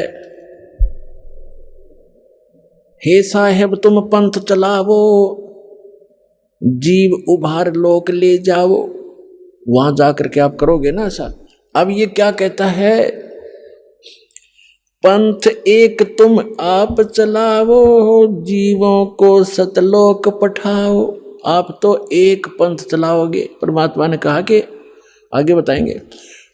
और काल कहता आप एक पंथ चलाओगे, यथार्थ पंथ, और इससे जीवों को मोक्ष कराओगे।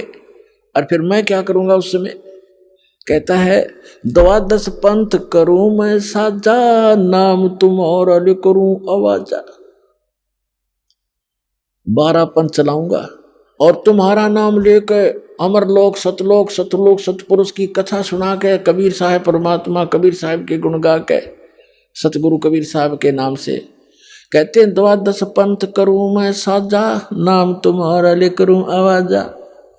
12 पंथ नाम जो ले ही, वो मेरे मुख में आन समोई। और अनेक पंथ चलाऊं, या विद जीवों को भरमाऊं। अब कहते हैं परमात्मा को कहता है काल के 12 पंथ तेरे नाम से चलाऊंगा। जैसे गरीबदास साहिब जी तक आपको कबीर सागर कबीर वाणी में दिखाया बहुत बार, आज इनमें भी दिखाएंगे सत्संग के दौरान। उसमें कहा कि कबीर साहब यानी चूड़ामणि से लेकर गरीबदास जी तक 12 पंथ हैं काल के। उसमें क्योंकि यथार्थ भक्ति नहीं है, महिमा परमात्मा की थोड़ी बहुत है, वो कबीर साहब को एज ए गॉड नहीं मानते। लेकिन गरीबदास जी जो थे वो पुण्यात्मा थी, उनको परमात्मा ने यथार्थ ज्ञान दिया था। उन्होंने अपने आंखों देखा एक कबीर एक गरीबदास ग्रंथ बनाया है, तो उनको आदेश था कि अभी किसी को ये बताना नहीं यथार्थ मंत्र। लिख जरूर दिया, लिख रखा उन्होंने, और ज्ञान भी सारा लिख रखा, फिर वो कहीं कहीं टुकड़ों में लिख रखा। जैसे स्पेयर पार्ट्स की दुकान होती है, उसमें सारे मोटर के पार्ट होते हैं गाड़ी के। अब कोई कहीं रखा कहीं रखो, वो तो अपनी सुविधा अनुसार इंजीनियर ही उनको उठा उठा कर गाड़ी बना सकता है, अनजान को कुछ कर ही नहीं सकता। सारा सामान रखा है तो ये दास इंजीनियर बना के भेज दिया, राम नाम की गाड़ी बना दी आपके लिए। इन सदग्रंथों रूपी जेन्युइन जनरल स्टोर से इन पार्ट्स को उठा उठा के वो वास्तविक गाड़ी जो बनती है राम नाम की, वो बना दिया आपके लिए। अब क्या बताते हैं, जाओ कहते हैं 12 पंथ करूं मैं साजा, नाम तुम्हारा ले करूं आवाजा। 12 यम संसार पठाऊं, नाम तुम्हारे पंथ चलाऊं। ये 12 काल के अपने दूत भेजूंगा, इनके मुखिया होंगे। जैसे राधा स्वामी पंथ का मुखिया शिवदयाल जी था, इसका इनका कोई गुरु नहीं, सिर पैर नहीं कोई ज्ञान का। सतलोक और सतपुरुष की महिमा गावे, इसको ये नहीं मालूम सतनाम किसे कहते हैं, सतपुरुष किसे कहते हैं, सतसार शब्द क्या है और सतलोक क्या है, अटपट कर रखी है उसमें। और फिर भी उनके पीछे बौड़ी आत्मा चिपके बैठे है। तेरे की धिक्कार है ऐसे ज्ञान को, ऐसी बुद्धि को, ऐसे संत को। वो काल के दूत थे, और उससे ये धनधर सतगुरु सच्चा सौदा जय गुरुदेव और ये सारी ब्रांच निकली हुई हैं। सच्चा सौदा सरसा जगमाल वाली जनोद भिवाड़ी वाला ताराचंद का चलाया हुआ, और ये ठाकुर सिंह का, ये सारा इसी काल के दूतों के चलाया हुआ है। तो यहाँ कहता है 12 यम संसार पठाऊं, 12 यम संसार पठाऊं, नाम तुम्हारा यानी सतलोक अमरलोक लेकर नाम चलाऊं, पंथ चलाऊं। प्रथम दूत मम प्रगट जाई, पीछे अंश तुम्हारा आई। काल क्या कहता है कि पहले मैं अपने दूत भेज दूंगा। परमात्मा ने कहा कि जब युग कलयुग बीचे 5500 पाचा, तब ये वचन मेरा होगा साचा, तब मैं अपना अंश पठाऊं और सब जीवों को सतमार्ग दिखाऊं। तो इसने कहा कि जब 5500 वर्ष बीतेगा ना कलयुग, उससे पहले हम अपने सारे भेज दूंगा और सबको भ्रमित कर देंगे। कोई देवता पे, कोई देवी पे, कोई तेरे ही महिमा सतलोक अमरपुर का के झूठी कथा सुना के गलत नाम दे करके मेरे जाल में फंसाए रखेंगे। क्या कहते हैं, प्रथम दूत मम प्रगट जाई, पीछे अंश तुम्हारा आई। पहले मेरे काल के दूत जाकर सबको भ्रमित कर देंगे, और पीछे से तेरा अंश आवेगा, उसकी कोई नहीं सुनेगा।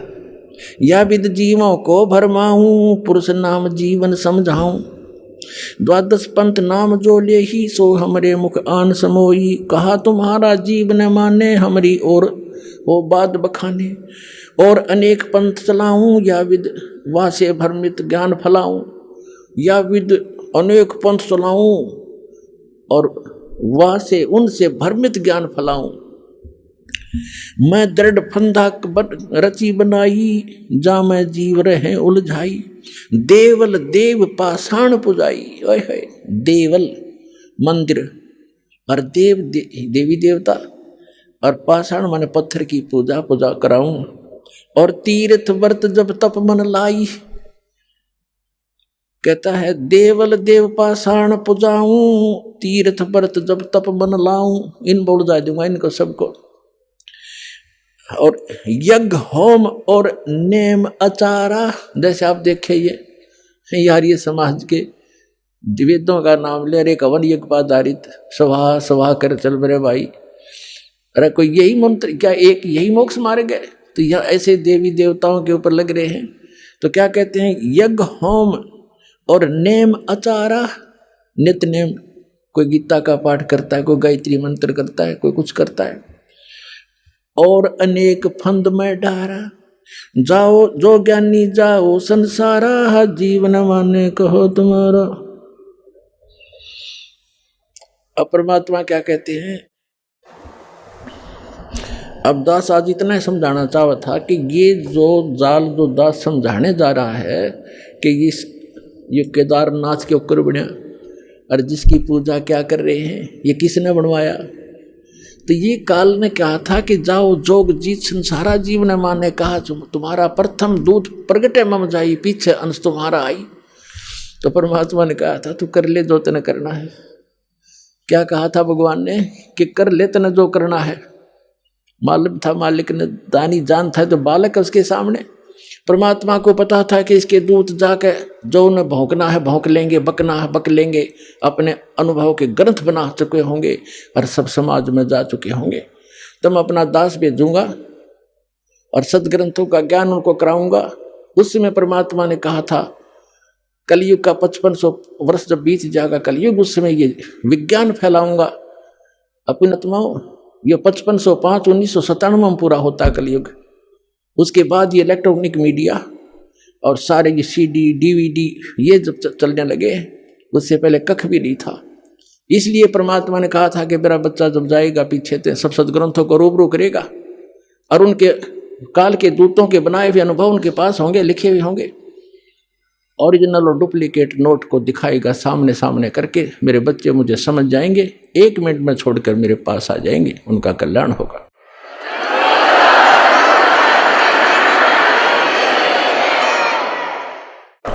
अब इसने क्या जुल्म कर रखा है, जैसे दास ने बताया और आपने इतिहास पढ़ा भी, हिमालय तीर्थ नामक पुस्तक में आचार्यों शंकराचार्यों द्वारा रची हुई है, केदारनाथ के द्वारा उस सोसाइटी समिति के द्वारा प्रकाशित है, लिखी हुई है।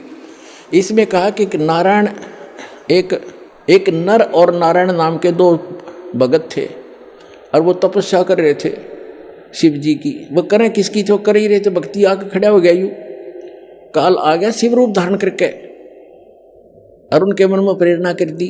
उन्हें जो मांगा वही बता दिया। वहाँ एक पत्थर का लिंग खड़ा कर दिया, अगले पूज लियो इसने बता। अब उस केदारनाथ बना के धर दिया। उस काल ने एक मंदिर, एक जादूगर बना देता है छोटी मोटी रचना। एक बार विश्वामित्र ने इतनी तपस्या कर ली कि वो एक अपने भगत को स्वर्ग भेजना चाहता था, उसको लोग अछूत कहते थे। तो इंद्र ने उसको रिजेक्ट कर दिया, वापस भेज दिया। तब उसको पता चला तो उसने नारा स्वर्ग रचने की ठान ली और अपनी सिद्धि छोड़ने लगा। तभी इंद्र ने आके क्षमा याचना की कि वहाँ झगड़ा हो जाएगा, 2 स्वर्ग बनेंगे, हमारा दोहना शांति भंग हो जाएगी, आप ऐसा ना करो। तो ये तो एक ऋषि कर देता है, छोटी मोटी कहानी। क्या इससे मोक्ष हो गया? एक पत्थर का टुकड़ा स्थापित कर दिया लिंग और उसको कह दिया तुम इसमें पूजने जाइयो। ये काल का जाल है और यह आज आपके सामने भी हो रहा है। उसके बाद क्या हुआ, आगे कथा सुनाते हैं। ये कैसे छल करता है जीव के साथ। ये तो केदारनाथ की स्थापना आपने सुन ली कि नर और नारायण नाम के 2 ऋषि भक्ति करे थे। यू आकर खड़ा हो गया काल के मांगो क्या मांगते हो। उन्होंने क्या मांगा कि आप यहीं रहियो, पत्थर का एक। तो उसने पत्थर का लिंग बना दिया, किसी ने पूज लियो और वो खिस गया। अब हमारे जो माथा उस पत्थर में पूजने जाओ उसको। अब आगे एक और अजब कहानी आपको सुनाते हैं हिमालय तीर्थ के अंदर। देखिएगा, ये है हिमालय तीर्थ, वो पुस्तक जो हिमालय तीर्थ है ये। और केदारनाथ की रचना ये कहाँ से छपी है, ये आपको पहले ये देखिएगा कहाँ छपी है, ये देखिएगा। जेपी नपूरी, उप मुख्य कार्यकारी, श्री बद्रीनाथ केदारनाथ मंदिर समिति, ये ट्रैक्स एंड टूर्स कोलकाता, ये यहां से छपी है। Himalaya Tirth a book on pilgrims by JP Naburi, ये सारा रंदू चक्रवर्ती प्रकाशक हैं, 76A/1 Bama Chandray road Calcutta. JP Naburi ग्रंथ तो मुद्रक हैं, गिरी प्रिंट सर्विस कलकत्ता, कीमत इतनी, ये सारा। अब इसके हम यहाँ आते हैं। अब यहाँ तक हम पढ़ चुके थे 18 पृष्ठ पे कि श्री नर और नारायण, श्री नर और नारायण ने भगवान शिव की को प्रसन्न करने के लिए बड़ी कठिन तपस्या की। इस तपस्या से तीनों लोकों में उनकी चर्चा होने लगी, जिसकी सभी लोकों में प्रशंसा होने लगी। फलस्वरूप भगवान शंकर भी नर नारायण की तपस्या से प्रसन्न हुए और उन्हें प्रत्यक्ष प्रकट होकर ऋषियों को दर्शन दिए। उन दोनों ऋषियों ने भगवान भोलेनाथ के दर्शन से आनंद विभोर होकर स्तुतियों और मंत्रों से उनकी पूजा अर्चना की। भगवान शिव ने अत्यंत प्रसन्न होकर उनसे वर मांगने को कहा, तो भगवान शंकर की यह बात सुनकर उन दोनों ऋषियों ने देवादिदेव महादेव से प्रार्थना की, हे प्रभु यदि आप प्रसन्न हैं और वर देना चाहते हैं तो अपने इसी स्वरूप में जगत कल्याण एवं हमारी पूजा प्राप्त करने हेतु यहाँ सचित होवें, ताकि जगत का महान उपकार एवं भक्तों को मनोरथ आपके दर्शनों से परिपूर्ण हो। इस प्रकार भगवान शंकर नर नारायण की भक्ति से प्रसन्न होकर वहाँ सचित हुए। बताओ, अब कहते देवादिदेव महादेव भी यदि आप हम पर प्रसन्न हो तो भक्तों के कल्याण हेतु आप सदा सदा के लिए अपने स्वरूप को इस स्थान पर स्थापित करने की कृपा करें। यहाँ आकर आपका दर्शन पूजन करने वाले मनुष्यों को आपकी अविनाशी भक्ति प्राप्त होगी। ऋषियों की प्रार्थना सुनकर भगवान शिव ने ज्योतिर्लिंग के रूप में वहाँ वास करना स्वीकार किया। भगवान शिव से वर मांगते हुए नर और नारायण ऋषियों ने इस ज्योतिर्लिंग और इस पवित्र स्थान के विषय में जो कुछ कहा हुआ है अक्सर से सत्य है। इस ज्योतिर्लिंग के दर्शन पूजन तथा या स्नान दान करने से भक्तों, अब हम 19 पृष्ठ पर आगे हिमालय तीर्थ के लौकिक फलों की प्राप्ति के साथ साथ अचल शिव भक्ति और साथ ही मोक्ष की प्राप्ति भी सहज हो जाती है। हिमालय में केदार नामक पर्वत शिखर पर प्रतिष्ठित होने के कारण यह ज्योतिर्लिंग को श्री केदारेश्वर ज्योतिर्लिंग के नाम से जाना जाता है। केदार शब्द का शाब्दिक अर्थ ऐसे स्थान से होता है जहाँ दलदल एवं अति मात्रा में पानी हो। अब केदार क्षेत्र में यही स्थिति है, क्योंकि भगवान शंकर जलधारा प्रिय हैं। नर और नारायण ऋषियों के पश्चात अन्य ऋषि मुनि व भक्तों द्वारा यह ज्योतिर्लिंग पूजित रहा। तत्पश्चात महाभारत काल में पांडव गोत्र हत्या अर्थात महाभारत युद्ध में अपने भाई बंधुओं आदि की हत्या के पाप से मुक्ति हेतु यहाँ पर देवादिदेव महादेव की आराधना की द्वारा की गई। अब पुण्यात्मा थोड़ा सा लिंक सुनाता हूँ। अब ये काल क्या करता है, ये काल क्या करता है, कैसे छल किया उसने, उनके अंदर यह प्रेरणा भर दी, क्योंकि इसके रिमोट में है कि आप यहाँ स्थापित हों। उसने एक पत्थर धर दिया, लिंग पत्थर का टुकड़ा, कि इसने पूज लिया करियो। काल कह रहा मैं ऐसे भ्रमित करूंगा इन सभी को। और इसमें यह भी प्रमाण दिया है कि वहाँ उसके दर्शन करने जाने वालों को लौकिक भी लाभ होगा इस लोक का, और उनके जो है उनको मोक्ष भी सहज प्राप्ति हो जाएगी। अब ये 15-20 हजार ने तो होगी मोक्ष प्राप्ति, वो मर गए बेचारे दब के दलदल में। तो तो पुण्यात्मा अब भी इतने जबरदस्त ठोकर लगी है मानव के, अब भी आंखें नहीं खुलेंगी तो आपने भांग घनी पी रखी है काल की। परमात्मा कहते हैं कबीर ये माया अटपटी, सब गठान अड़ी, और किस किस को समझाऊं या कुएं भांग पड़ी।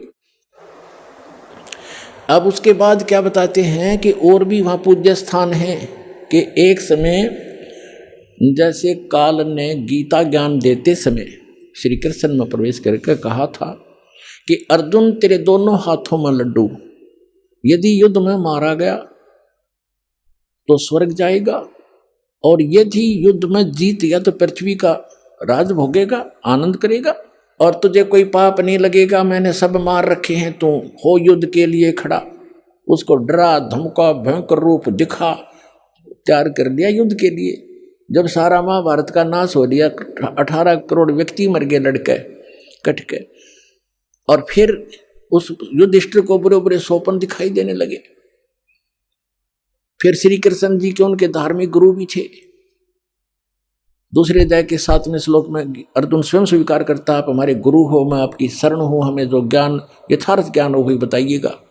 अब से जब श्री कृष्ण जी के अंदर काल नहीं था, जब दोबारा उनसे समाधान पूछने गए कि भाई कोई ऐसी क्यों, भाई की स्थिति क्यों होगी ऐसी, तब उन्होंने बताया कि तुमने जो महाभारत में, श्री कृष्ण जी ने बताया कि जो तुमने महाभारत में बंदूकघात किए थे, सेना मारी थी, वो दुख, वो पाप तुम्हें दुखी कर रहा है, उसके लिए यज्ञ करो। और वो सारा कुछ कर लिया। फिर क्या कहा, श्री कृष्ण जी की भी मृत्यु होगी, उसे एक तीर मार दिया था एक शिकारी ने भगवान श्री कृष्ण के पैर में। तब ये सभी पांडव वहां गए। तब श्री कृष्ण जी ने कहा कि तुम मेरे शिष्य हो और मेरे रिलेटिव भी हो, मेरी एक बात सुन लेना कि तुम सभी जाकर के हिमालय में जाकर गल जाना, वहां तपस्या करना, जब तक अंत ना हो तुम्हारे शरीर का, तुम्हारे पाप नाश हो जाएंगे जो तुमने महाभारत में किए थे, बंदूकघात किया था। तब अर्जुन के मन में शंका आई कि पहले तो जब गीता ज्ञान दे रहे थे भगवान, आप कह रहे थे आपको कोई पाप नहीं लगेगा, फिर दूसरी बार जब हम भाई के समाधान के लिए आपके पास आए थे, इनको भयंकर सौपन आते हैं, सिर कटे हुए धड़ दिखाई देते हैं, हाहाकार मची दिखाई देती है, इसको सौपन में ये दुखी होकर बैठ जाता है। तब आपने कहा था कि आपके ऊपर महाभारत में किए पापों का, उन हत्याओं का पाप है, यज्ञ करो। हमने यज्ञ भी कर ली। आज फिर आप कह रहे हो कि आपके ऊपर बंदूकघात का वो पाप है, हिमालय में जाकर के तपस्या करके गल मरो। भगवान आपने ये क्या किया हमारे साथ। तब श्री कृष्ण जी ने कहा कि अर्जुन, ये सूक्ष्म वेद में लिखा है कि मुझे नहीं मालूम मैंने गीता ज्ञान दाता देते समय क्या कहा था, लेकिन अब मैं जो बता रहा हूं ये करना पड़ेगा तुम्हें, और कोई विकल्प नहीं। इतना कह के प्राण त्याग गए। राज को अपने पोते को देकर परीक्षित को वो सारे के सारे वहां पहुंच गए जहां दास कथा दिखाने चाहता है। परमात्मा कहते हैं सूक्ष्म वेद में कि 5 पांडव गड़े हिमालय और 18 सोनी खा गया काल। 18 सोनी को खा गया काल। अरे 5 पांडव गड़े हिमालय, वहां जाके गड़ मरे हुए थे, और उन खा गया काल, पाप इनके सिर पर जर दिया, और देखा कि जाके फिर इनका और नाश करवा दिया। वो क्या करवाया, अब पढ़ के सुनाता हूं। ये हम पढ़ रहे हैं हिमालय तीर्थ पुस्तक, इसके 18 पृष्ठ पे। ये हिमालय तीर्थ पुस्तक, इसके 18 पृष्ठ पे हम पढ़ रहे हैं। आगे ये क्या है, ये प्रकरण पहले मौखिक सुनाऊंगा, आसानी से समझ में आएगा जो पढ़ा जाएगा। इसमें क्या कहा है कि एक समय जब ये 5 पांडव और द्रौपदी सहित वहां और कुंती सहित हिमालय में तपस्या कर रहे थे, तो क्या किया कि ये भगवान शिव आगे एक भैंस, दूध वाली भैंस का रूप बना के, और भीम ने देखा क्या अच्छी मोटी लेवटी वाली भैंस है और दूध वाली होगी, इसने पकड़ जाऊं, दूध दाद पी लिया करेंगे। वो उसकी तरफ भागा तो वो काल समा गया पृथ्वी में।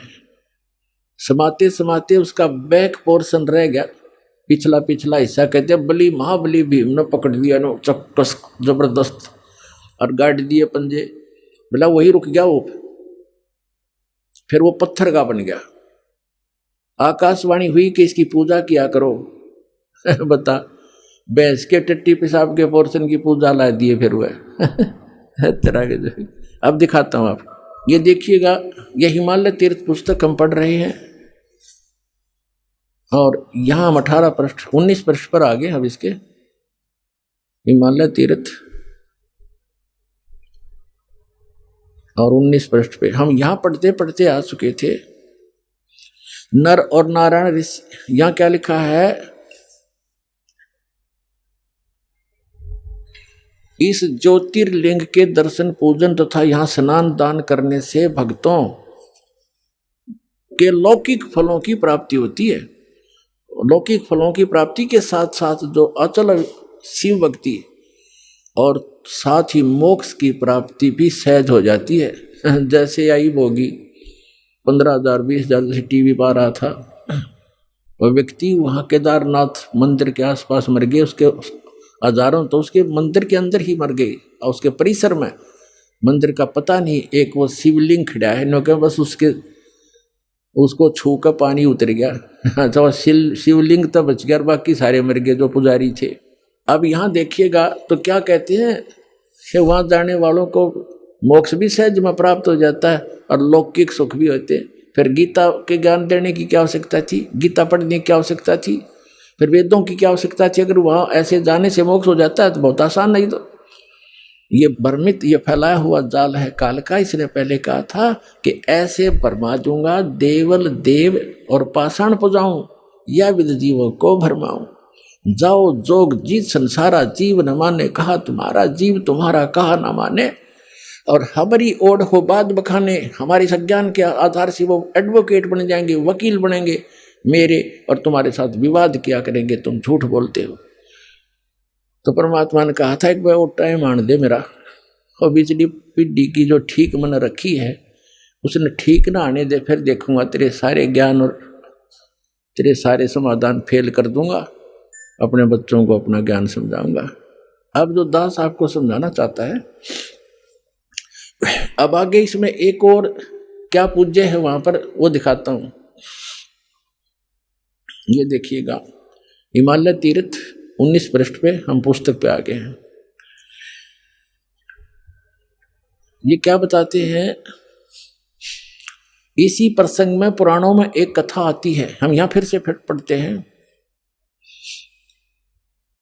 तत्पश्चात महाभारत काल में पांडवों द्वारा गोत्र हत्या अर्थात महाभारत युद्ध में अपने भाई बंधुओं आदि की हत्या के पाप से मुक्ति हेतु यहाँ पर देवादिदेव महादेव की आराधना की पांडवों द्वारा की गई। इसी प्रसंग में पुराणों में एक कथा आती है। भगवान वेदव्यास जी की आज्ञा से पांडव केदार क्षेत्र में आए। भगवान महिष यानी भैंस का रूप धारण करके केदार अंचल में घूमन फिरन लग गए, विचरण करने लगे। भीम ने भगवान शिव को मायावी महिष के रूप में पहचान लिया। अब ये तो लेखक की अपनी चतुरता है, उसने तन्नो देखा था कि अच्छा मोटा लेवा है और दूध बढ़िया देगी, इसने पकड़ दिया, भाग के हो गया था भैंस पकड़न, और वो बन गया उसके सिर का दर्द। ये देखो, भीम ने भगवान शिव को मायावी महिष भैंस के रूप में पहचान लिया। वे ऐसा जानकर भगवान शिव महिष रूप में पृथ्वी में समा ही रहे थे कि महाबली भीम ने दौड़कर उनका पिछला भाग पकड़ लिया। पांडवों की भक्ति से एवं विश्वास को देखकर भगवान शिव ने उन्हें साक्षात दर्शन दिए। आ गया काल प्रकट हो गया फिर। और गोत्र हत्या गुरु हत्या पाप के फलस्वरूप प्रायश्चित के रूप में भीम द्वारा पकड़े गए पृष्ठभाग की पूजा अर्चना का आदेश देकर वहाँ से अंतर्ध्यान हो गए।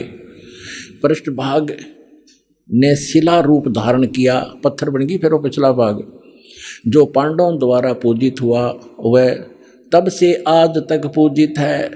पुण्यात्मा देखो, अब ये है वो एक केदार उन्मत यो भी है जो भैंस की पिछला टिट्टी पेशाब का पोर्शन बाकी रह गया, वो पत्थर बन गया। और काल आ गया शिव रूप धारण करके और कहा कि इसने पूजा करियो, थारे सारे पाप कट जाएंगे। ये कट गए पाप, वहाँ हो गया नाश। ऐसा दुख हो रहा है दास को। अब ये केदार कैसे बने थोड़ा ये दिखाते हैं, देखिएगा। आज तक पूजित है भीम द्वारा पकड़े गए पृष्ठ भाग को पूजा अर्चना का आदेश देकर वही अंतर ध्यान हो गए। पृष्ठ भाग उस भैंस का पिछला हिस्सा टट्टी पेशाब का पोर्शन ने शिलारूप धारण कर किया, जो पांडवों द्वारा पूजित हुआ और वह तब से आज तक पूजित है। महिष का अग्र भाग नेपाल में जाकर प्रकट हुआ, जो पशुपति नाम के नाथ के नाम से विख्यात हुआ। अब बताओ, अब नेपाल में भी ये कल कर गया काम, अगला हिस्सा मुंह वहां दिखा दिया, कहते वहां निकल कर प्रकट हो गया और वहां कह दिया भाई ऐसे पांडवों को मिलो। उन्होंने फिर बताया कि यहाँ ऐसे समाये थे और नेपाल में निकले वहां जाकर, वो शर वहां पत्थर हो गया। अब वहां एक मंदिर बन गया पशुपति नाथ का, वहां लाग गए पूजा कर। कोई बात है, काल का फैलाया जाल है सारा। नेपाल के अंदर जो जाते हैं श्रद्धालु पूजने के लिए, ये भी वही काल का जाल है। आगे देखो, वो पशुपति नाथ से विख्यात हुआ नेपाल में। फिर क्या बताते हैं, भैंस के अन्य 4 भाग क्रम से तुंगनाथ में बाहु, रुद्रनाथ में मुख और मध्य महेश्वर में नाभि, कल्पेश्वर में जटा। इस प्रकार केदारनाथ को छोड़कर महेश रूपी यानी भैंस रूपी भगवान शंकर के अन्य 4 भाग केदार क्षेत्र में प्रतिष्ठित हुए। केदारनाथ सहित ये स्थान 5 केदार नाम से विख्यात हुए। ओए होए होए होए, ये पर भी लेन जात है दुनिया, हमरा ज्ञान किने ना सुनिया।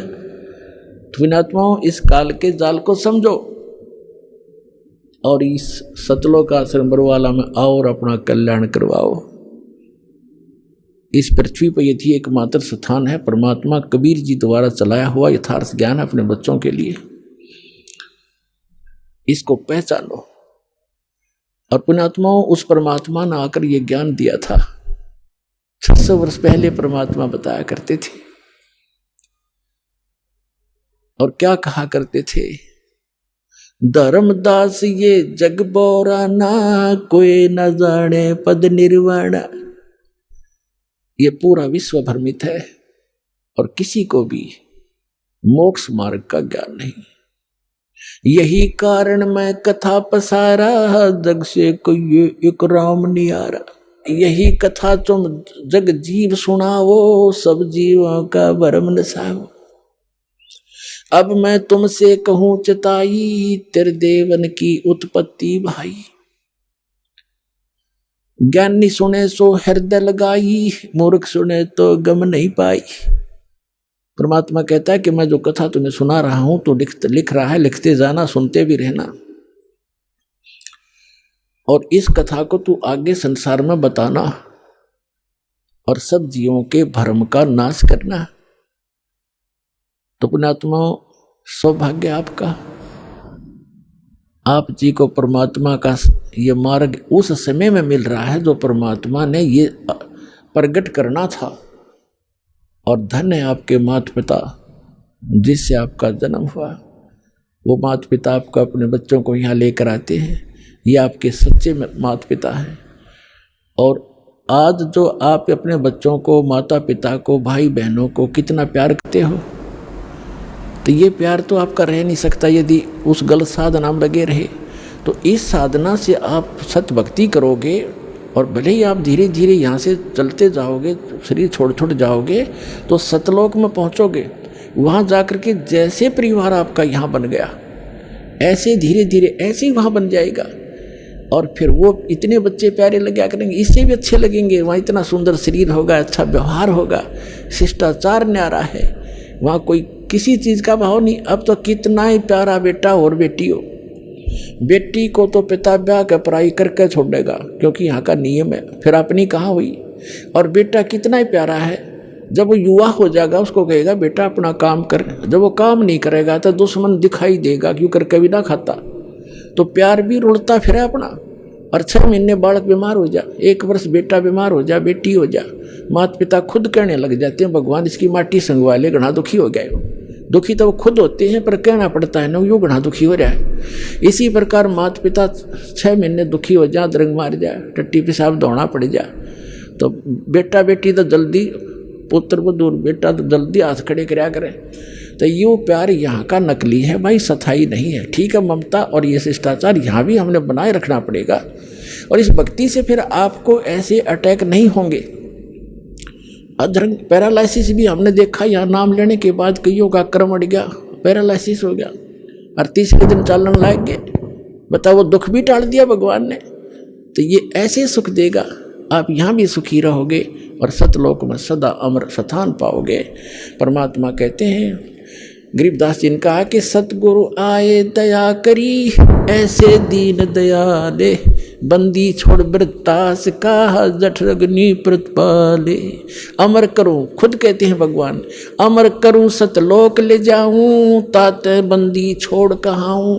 बंदी छोड़ हमारा नामम, अदर अमर हमारा अस्थिर ठामम। हमारा अदर अमर स्थान है। ए स्वामी सृष्टा में सृष्टि हमार तीरे, दास गरीब अदर रहूं, अवगत सत कबीर। भजन करो उस रब को, जो दाता है कुल सबे का। उस परमात्मा की भक्ति करो पुण्यात्माओं, और समझा है तो सिर धर पाओ, गौर नहीं रे ऐसा दाओ। बोलो सतगुरुदेव।